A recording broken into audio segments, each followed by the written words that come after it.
ಕಾರ್ಯಕರ್ತರಿಗೆಲ್ಲ BJP ಜೊತೆ ಮೈತ್ರಿ ಮಾಡ್ಕೊಂಡು ನಿಮ್ಮನ್ನು ಮುಗಿಸ್ತಾ ಇದ್ದಾರೆ ಹುಷಾರಾಗಿ ಅಂತ ಅದು ಅದ್ರ ಪ್ರಭಾವ ಅದು ದೇವೇಗೌಡರು ನಂಗೆ ಹೇಳಿದರು.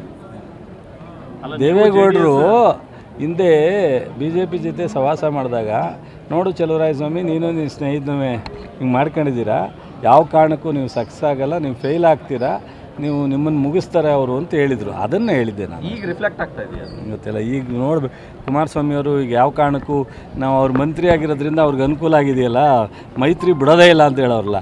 ಇತಿಹಾಸ ನಾನು ಮೊನ್ನೆ ಹೇಳಿದೆ ಟಿ ವಿ ಸ್ನೇಹಿತರ ಮುಂದೆ, 83 ಜನತಾ ಪರಿವಾರ ಸ್ಟಾರ್ಟ್ ಆದದ್ದು 77 ಅಂತ ಕಾಣುತ್ತೆ. ಅಲ್ಲಿಂದ ಇಲ್ಲಿವರೆಗೆ 5 ವರ್ಷ ದೇವೇಗೌಡರ ಕುಟುಂಬ ಯಾವ ಜೊತೆಯಲ್ಲಿ ಪ್ರಾರಂಭ ಮಾಡ್ತಾರೋ ಅಧಿಕಾರ, ಇನ್ನೊಂದು ಚುನಾವಣೆ ಮಾಡಿಲ್ಲ, ಇನ್ನೊಂದು ಚುನಾವಣೆ ಅವ್ರ ಜೊತೆಲೂ ಮಾಡಿಲ್ಲ. ನೋಡೋಣ ಈ 2028ಕ್ಕೆ ಅವರ ಸ್ನೇಹ ಇರುತ್ತಾ ಇಲ್ವಾ ಅಂತ ಕಾದು ನೋಡೋಣ.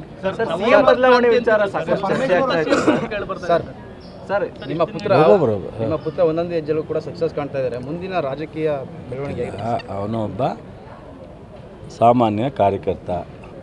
ನನ್ನ ಬಿಜಿ ಒತ್ತಡದಲ್ಲಿ ನಮ್ಮ ಕುಟುಂಬದಲ್ಲಿ 4-5 ಜನ ಕೆಲಸ ಮಾಡ್ತಾರೆ. ನಮ್ಮ ಅಣ್ಣ, ನನ್ನ ಹೆಂಡ್ತಿ, ನನ್ನ ಮಗ, ಇನ್ನೊಬ್ಬ ನಮ್ಮ ಅಣ್ಣನ ಮಗ ಎಲ್ಲ.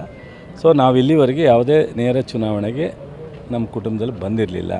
ಇವನು ಪ್ರಪ್ರಥಮವಾಗಿ ಸೊಸೈಟಿಗೆ ಅನೇಕರು ನಿಂತ್ಕೊಂಡು ಮಾಡಿದ್ದಾರೆ. ನಮ್ಮ ರವಿದೇ ಜಾಸ್ತಿ, ನಮ್ಮ ಶಾಸಕರೇ. ಅವನು ಸ್ವಲ್ಪ ಏನಾದ್ರು ಒಂದು ಅವಕಾಶ ಆದರೆ ಇನ್ನೂ ಒಂದು ಸ್ವಲ್ಪ ಜನರ ಹತ್ರ ಹೋಗೋಕ್ಕೆ ಅನುಕೂಲ ಆಗುತ್ತೆ, ನಿಮ್ಗೆ ಬರ್ಡನ್ ಕಡಿಮೆ ಆಗುತ್ತೆ ಅಂತ. ನಮ್ಮ ದಿನೇಶು ಇವರು, ಜೋಗಿಗೌಡರು ಇವರೆಲ್ಲ ನಿಂತ್ಕೊಂಡು ಸ್ವಲ್ಪ ಅವನಿಗೆ ಸೊಸೈಟಿ ಮೂಲಕ DC ಬ್ಯಾಂಕ್ ತಂದಿದ್ದಾರೆ. ಅವನು ಅದನ್ನು ಹೆಂಗೆ ಉಳಿಸ್ಕೊಂಡು ಹೋಗ್ತಾನೆ, ಯಾವ ರೀತಿ ಜನರ ಜೊತೆ ಬೆರೀತಾನೆ ಅನ್ನೋದು ಅವನಿಗೆ ಬಿಟ್ಟು.